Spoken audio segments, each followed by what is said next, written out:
How's it going, YouTubers? Jeremy here.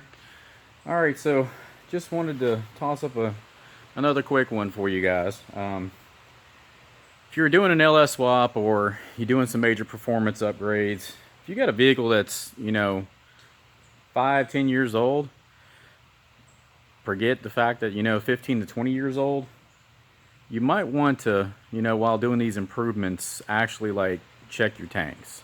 There's a reason why we have all these 100 micron and 40 micron filters in place. Our fuel companies these days don't really care about cleanliness, it seems. For example, I've got this C4 Corvette here, and well, 1989. So basically, first thing I saw as soon as I opened up, it looked like it was sparkling in there with metallics, like somebody threw a glitter bomb inside the tank. So much small debris, metal, and God knows what else, but sitting inside there just waiting to get into your fuel system. So when you guys are trying to do all this performance, if you're in your tank already, take a few minutes, just wipe it out with some rags or, some heavy duty stuff, not paper towels.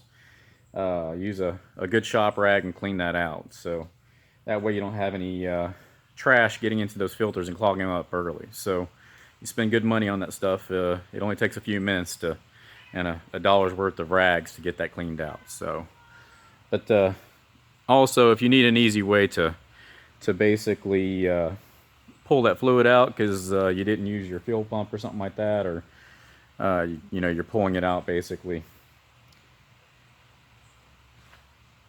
If you need an easy way to set up a quickie for getting some fluid out of there, basically, don't overthink it. You can just simply get a inline carburetor fuel pump basically. Don't overthink this. If you need a simple way of pulling some fuel out of your tank, I mean, you can do this through the gas cap sometimes. You can do this through all sorts of different ways. The easiest way, obviously, is bypassing your fuel pump at the relay and just opening a port up, near the engine or wherever you can get to it easy by a filter or whatnot. So you just bypass that.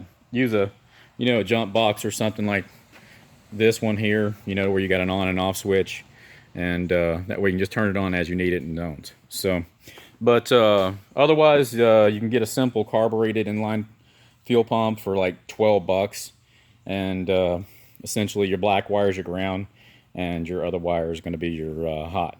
So you just put on, fuel line front and back, get you a bucket, and if you can, just tape it down to, I got an old pry bar I use from time to time, and just tape it to that, so that way you can press, that hose basically flat against the bottom, so that way you're picking up as much fluid out of there as possible. And then, if you got time, just let it, sit overnight or a couple days opened up like that, and it'll vaporize some of the fuel off of it and make it a little easier to wipe it out later. If you get it dry enough, you might be able to use a shop vac or something, just vacuum the rest out, but I wouldn't recommend that with, any kind of actual fuel. That could, cause a fire or spark and be very unsafe for you. So, anyways, just wanted to give you a little quickie there, and here in a second I'll show you why it's important to do this. 1989 C4 Corvette, and yeah, there's a lot in there.